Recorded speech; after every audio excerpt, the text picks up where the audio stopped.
Thank you. So with that last question, a lot of you were discussing about meeting more often to discuss the budgets or the budget as a whole. As a county commissioner, you will be asked to appropriate funds for the constitutional officers. As such, what do you feel your responsibility is to understand each of their budgets?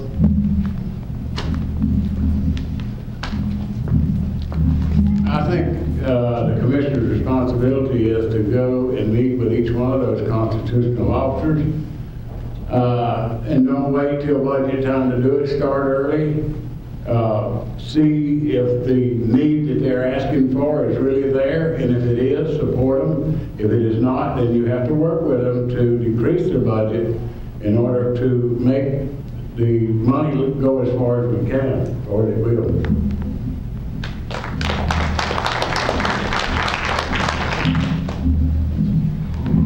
Meeting with our constitutional officers, we met with a lot of them today and last week. Personally, I like to meet with them all year long, get involved with them, what they're doing from day to day, especially the sheriff's department, get involved in what they do, what the sheriff's department does as far as drug interdictions, law enforcement itself, road department, get with Gwen Whirl and her activities. I've talked with Bill Sherman a little bit on some things.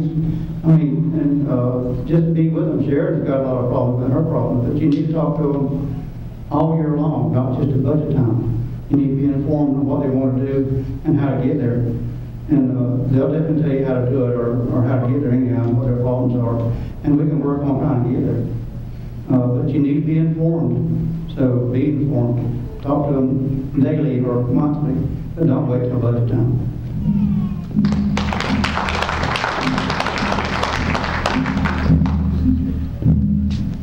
The job of the Board of County Commissioners is to do appropriations.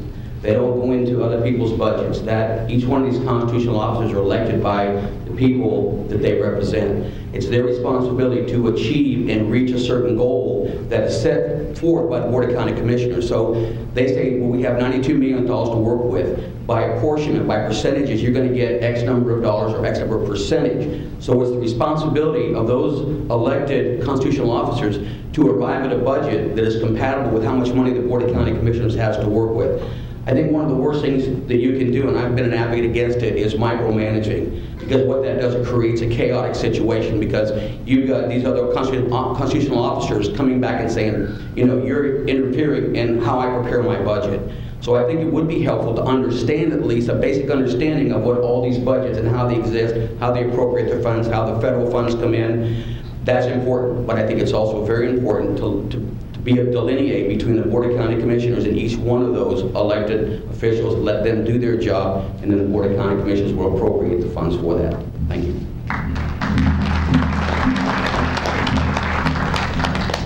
Boy, I'll tell you, I couldn't hardly answer better than Brian on that one. I think it's misunderstood quite often about what the county commission's role is with constitutional officers in their budget. Brian hit it right on the head. We do not micromanage their budgets. We're not charged with that constitutionally, and in fact, you have to be very careful that you don't step over that line statutorily. It's one thing to, you know, make suggestions or say we're doing this or we're doing that, but again, that is their responsibility. They're elected. They respond directly to the constituents that put them in that office. So I try to be real careful about that. Do I go meet with them? Yeah, and I'm very fortunate to have long-term relationships with all of them. I think I have a pretty good relationship with all of them, and in fact, I enjoy going over and talking to them just so that I more understand where they're coming from. Again, we do not micromanage them. We don't tell them who they pay, how they pay, or what their cuts are. We do try to work with them, try to have them explain it to us, but other than that, you got to be real careful where you go into other people's territory, because again, they are elected by you, the people, and you put them there. You had to have that trust and faith in them that they could run their departments with the amount of money that was budgeted to them by the county. So again, I think Brian did a very good job, and I really couldn't add a whole lot to that.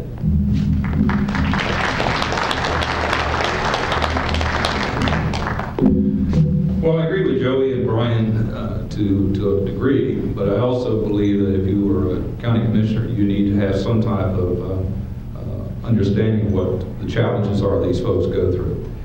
You can sit behind the commission table and let them explain to you what they need and how they need and what's appropriate. But if you have no earthly idea of what a sheriff's deputy goes through at midnight to 3, if you don't know what Sharon has to put up with on a day in, day out basis, it's not so much you're micromanaging them, it's educating yourself in order to make good decisions and help them along. My purview of it is that I need to understand their challenges.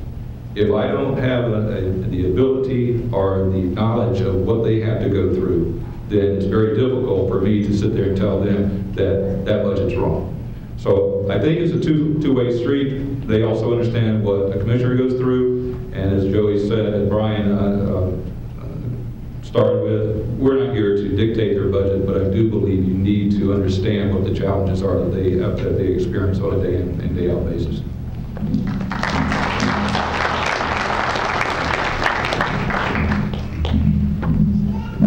I agree with Joey and Brian that, these people were elected by you. They answer to you. They don't answer to the commissioners.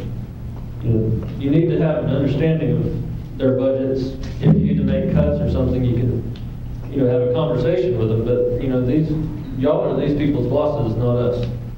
Thank you.